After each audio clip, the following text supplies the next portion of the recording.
पाठ 8 कारक केस। बच्चों, वाक्य में कुछ शब्द ऐसे होते हैं जो संज्ञा तथा सर्वनाम का वाक्य के अन्य अंगों सामान्यतः क्रिया से संबंध बताते हैं।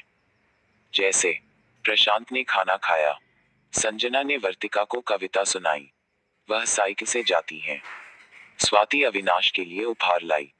उपरोक्त वाक्यों में ने को से के लिए आदि शब्दों का प्रयोग हुआ है। ये शब्द संज्ञा या सर्वनाम के साथ संयुक्त होकर उनका वाक्य के अन्य शब्दों से संबंध बताते हैं। इसी कारण वाक्य का पूरा भाव समझ में आता है। व्याकरण में इनको विभक्तियां अथवा परसर्ग कहते हैं। पर का अर्थ है पीछे और सर्ग का अर्थ है जुड़ना। यह संज्ञा सर्वनाम के साथ जुड़ते हैं। आइए कुछ प्रश्नों के उत्तर करते हैं। प्रश्न 0 एक कारक किसे कहते हैं? उत्तर जिन चिन्हों से संज्ञा अथवा सर्वनाम का वाक्य के अन्य शब्दों के साथ संबंध प्रकट हो उसे कारक कहते हैं। प्रश्न 2 कारक के कितने भेद होते हैं?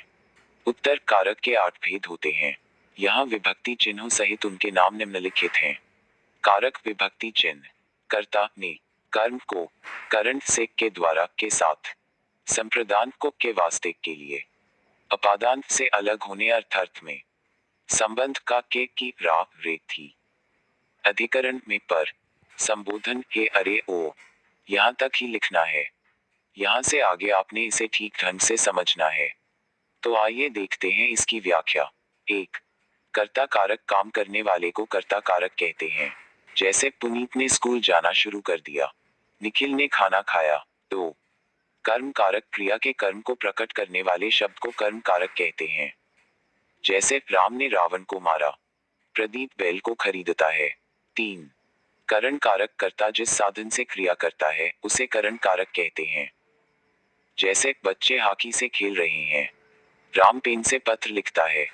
4 संप्रदान कारक जिसके लिए क्रिया की जाए उसे प्रकट करने वाले शब्द को संप्रदान कारक कहते हैं। जैसे सेठ जी ने पुजारी को दान दिया, खाने के लिए फल लाओ। 5 अपादान कारक जिससे कोई वस्तु अलग होती है उसे अपादान कारक कहते हैं। जैसे वृक्ष से पत्ते गिरते हैं, लड़के स्कूल से आते हैं। 6 संबंध कारक जिससे एक शब्द का दूसरे शब्द से संबंध जाना जाए उसे संबंध कारक कहते हैं।